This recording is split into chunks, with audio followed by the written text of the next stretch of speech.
back on the Peter King podcast. So happy to be joined by Emmanuel Ogbah, who really is a heck of a football player who you never really got to see how good he was really until this year with the Miami Dolphins with their defense. And one of the league leaders this year with 7 sacks, finally healthy. We're glad that he could join us on the podcast. Hello, Emmanuel. How are you? I'm doing good. Just happy to be on the show, and I'm ready to answer your questions. Okay, good. Okay, so Emmanuel, I'm going to ask you plenty of questions about the Dolphins on a 4-game winning streak, but I think your story is really it's an incredible story. Okay, you were born in Nigeria, and you basically came to the United States, I think to Texas, right? When you were 9 years old. So I really want to start off by hearing the story about why you moved to Texas when you were 9 years old. Yeah, so my dad just had in mind that he wanted a better life for his kids, and there was a lot of corruption back in the day in Nigeria. So that was the main reason why he wanted to move his family just for a better life. And I'm just glad and appreciated that he did that, because I would not be in the position I'm in if he hadn't done that. Do you have many memories of being a young boy in Nigeria? Here and there, I had a glimpse of it here and there, but really, I don't really remember too much of it. Yeah. But I do remember when I first got to the United States, the first thing I noticed was the traffic lights. Why? No traffic lights in Lagos? I just didn't see it, or I was so young that I didn't recognize it. But nah, not really. Did you move to Houston right away? Yeah, we moved to Houston. Well, the plan was we were supposed to move to Chicago, but my mom doesn't really like the cold, so Houston was probably a better fit. Yeah. So you're 9 years old. You come to Texas. Yeah. What's your first exposure to football, and what do you think the first time you see it? This was in 7th grade. I just decided just to try because my friends were playing. I didn't know nothing about football, but I guess I ended up being good at it, and I just stuck to it. So I just thought about it. I'm like, hey, this could give me I could get a scholarship through football, for school. And so I just took it and ran with it. When you first saw the game, what did you think of it? It was a very violent game. It was a very violent, but it looked fun because, I played basketball, which I was kind of too aggressive for basketball, so I felt like football kind of just fit my style of play, and he just kind of just took him out of his own, and I just ran with it. Okay, so you go to Oklahoma State, you get to be pretty good. You're drafted in the 2nd round by the Cleveland Browns, and you lasted in Cleveland 3 years. It wasn't a great 3 years, but I wonder, what was your first exposure to pro football like? What did you think of, the whole situation in Cleveland with the crazy fans, and they want you to be good so bad? Tell me about your 3 years in Cleveland. I would say it was filled with a lot of emotions. Losing sucks. I hate losing with a passion, and losing sucks. But they some diehard fans. We might be we lost. We went 0-16, and we still have fans at the stadium. That's how diehard they are. And I felt like it was a humbling experience for me because I won a lot of games in Oklahoma. And then when I went to Cleveland, then we lost a lot of games, but just a humbling experience for me. And I'm just grateful to be able to experience that. And, last year I ended up winning a Super Bowl title with the Chiefs. So, just a humbling experience. And I'm blessed I was able to go through that experience. So when you get traded to Kansas City, tell me when you first heard that you're being traded to the Kansas City Chiefs with Patrick Mahomes and Andy Reid. Tell me what your thought was.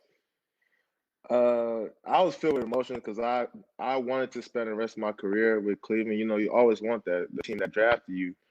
But I know I had an opportunity, and my agent called me and told me, hey, the Kansas City Chiefs are trading for you. So I was really excited. I was blessed. I knew I had a chance to go team up with the winners. And so I I mean, I was excited to go up there. You know, Patrick, you always hear about Patrick Mahomes doing amazing things. Also, I played with Tyreek in college, and Chris Jones too. I trained with him, so I was kind of familiar with those boys. So I was happy to be a part of the team. For those who wouldn't know about this, tell me what it's like to practice against Patrick Mahomes. Oh, whatever you see on Sundays, he's doing 10 times what he's doing. 'Cause all those trick plays, he does it all at practice too. Like they say, you practice how you play. He does exactly every day at practice. So, and so he does a lot of special things. The crazy plays, like the no-look passes, that's not at all surprising to you. Oh, not at all. No, he does that on the regular. Just passes, just randomly, just throw it, and he very accurate with it too. So he's very, very talented player for sure. Yeah. So Emmanuel, you play. You're having a good year for the Chiefs. You got 5.5 sacks, and then you tear your pectoral, and you're gone for the year. What kind of emotional ride was that for you? I'm not gonna lie, it was rough. It was very rough back then. You know, I was feeling a lot of emotions, crying, just asking God why it happened now, why I finally start to do my thing, why it happened. But I just prayed about it and I just let him handle me. I told him just use me. And it's been a blessing so far this year, and he's shown what he can do. So you get your Super Bowl ring last year, even though you don't play. Yeah. What do you remember about Super Bowl Sunday? Well, it was crazy because we were down, and I wanted to be out there so bad. Where did you bad. tell me? Where did you watch the game? No, I was in the stands watching the game. You're in the stands. Yeah, I was watching the game. I wanted to be there so bad. Even when we went down at the time, I was like, I know we need a big play here. We need a big play. I wish I was on the field to give that big play, but I'm just glad those guys, they pulled it off. You know, we worked very hard to get in that position. I'm glad they pulled it off. You're down by 10. There's 7.5 minutes to go. Yeah.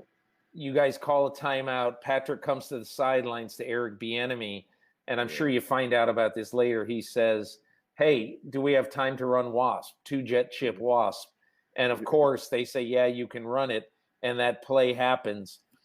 That really impressed me just from the standpoint of the players saying, can we do this? And the coaches saying, okay, yeah, if this is the play you like, we'll do it. That's the thing I like about the culture in Kansas City. It feels like the players have a voice.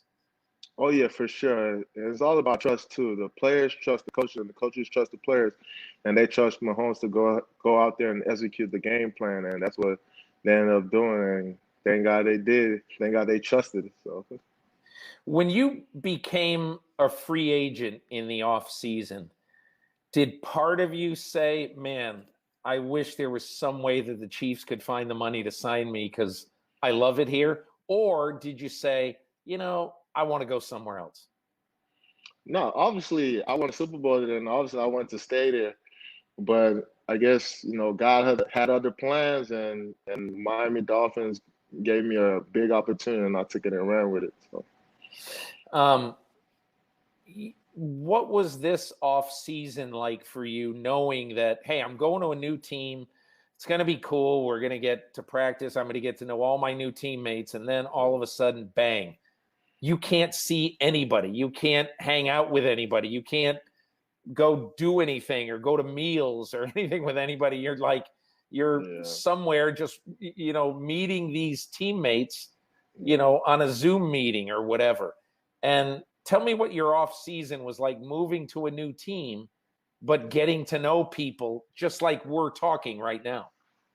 Oh, yeah, it was definitely hard, because you need that face-to-face meeting just to, meet everybody, see how everybody's doing, just get to know people. But thank God for Zoom. It definitely helped out a lot, helped out meeting a lot of people.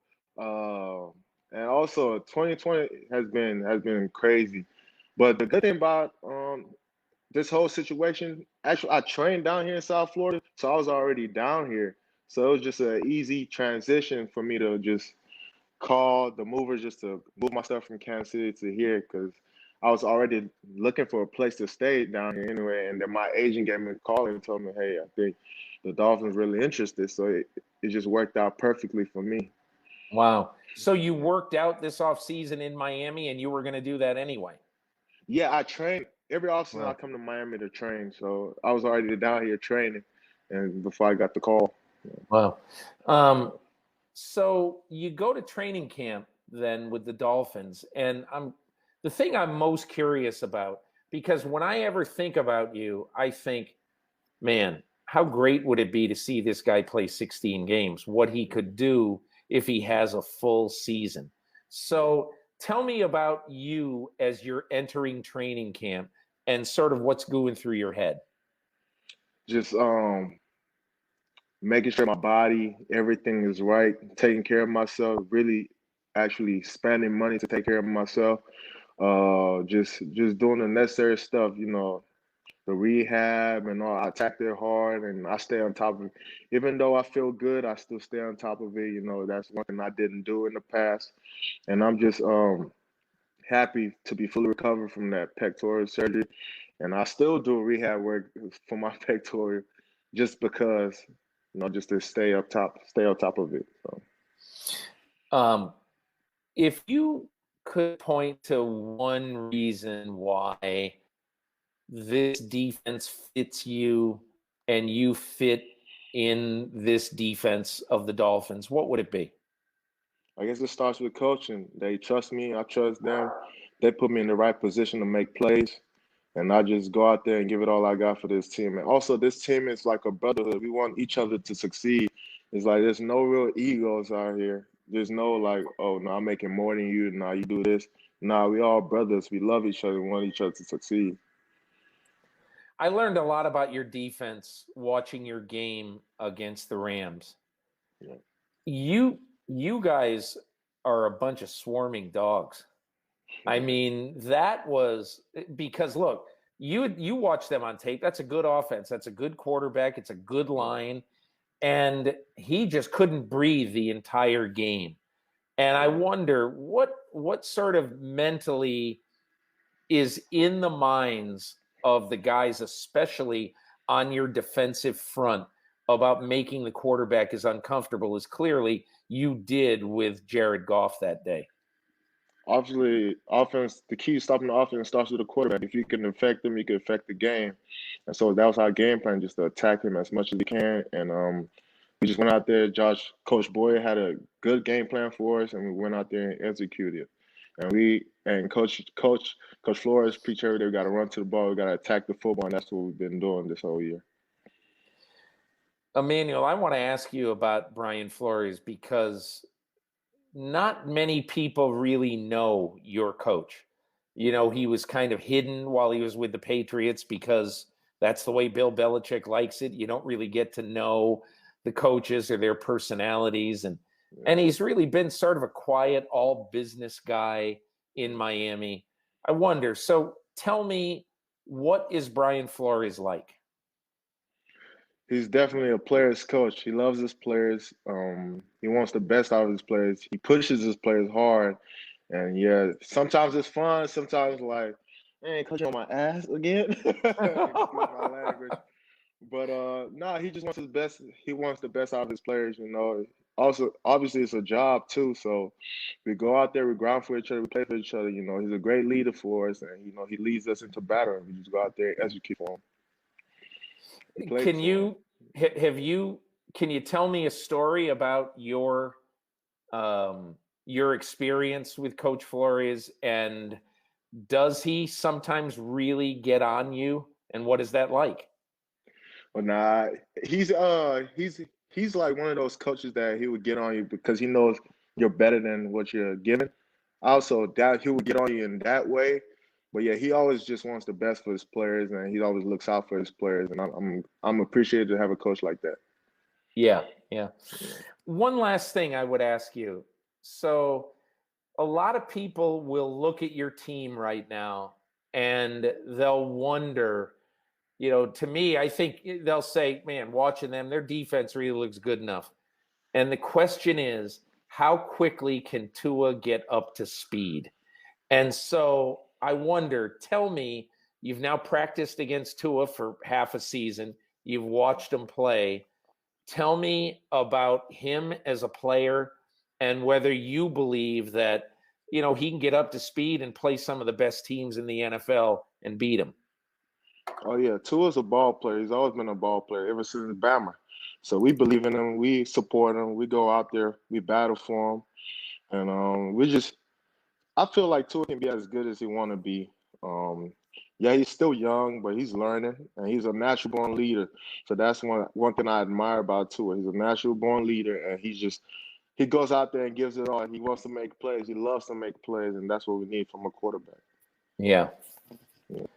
Well, look, Emmanuel, I really appreciate you taking the time. Thanks for explaining your life to people. Really, it's really been a fascinating life so far. I bet you've got to be pretty happy with it.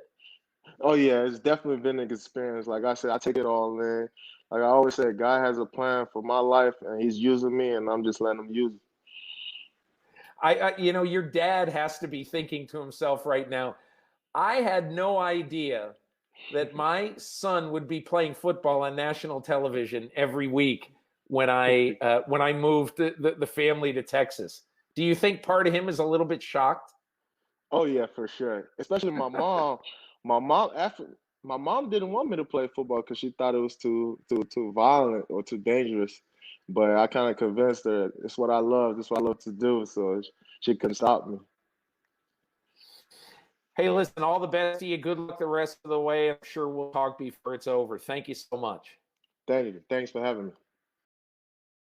Hi, I'm Mike Tirico, and thanks for watching. Make sure to hit subscribe for the latest news and highlights from NBC Sports.